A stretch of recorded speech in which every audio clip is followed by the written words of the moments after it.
வாழ்க வளமுடன். யாரெல்லாம் திருமண வாழ்க்கை, திருமண பொருத்தம் இதெல்லாம் பார்க்கும்போது கவனமாக இருக்க வேண்டியவங்க அப்படின்னு பார்த்தீங்கன்னா, கார்த்திகை, பூரம், மூலம், ரேவதி இந்த நட்சத்திரங்களில் பிறந்தவங்க, இல்லை இந்த நட்சத்திரம் லக்கணமாக வந்தவங்க, இல்லை 7ஆம் அதிபதி இந்த நட்சத்திரத்தில் இருக்கிறவங்க, அப்புறம் லக்கணத்தில் சனி இருக்கிறவங்க, 7ஆம் பாவத்தில் சனி இருக்கிறவங்க, 1, 7, 11 இந்த சேர்க்கை இருக்கிறவங்க, 1ஆம் அதிபதி 1ல் 1ஆம் அதிபதி, 7ஆம் அதிபதி, சனி இவங்க 3 பேரும் கூடி இருக்கிறது. இந்த அமைப்பு அதாவது 1, 7, 11,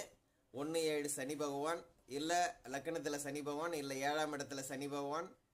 கார்த்திகை, பூரம், மூலம், ரேவதி இந்த நட்சத்திரங்கள் யார் குடும்பத்திலாம் இருக்கோ இவங்களுக்கு தான் திருமண வாழ்க்கை பிரச்சனை, திருமண தாமதம், திருமணம் ஆகாமல் இருக்கிறது, திருமணமாகி டைவர்ஸ் ஆகுது, இப்படி இந்த திருமண வாழ்க்கை சார்ந்த பிரச்சனை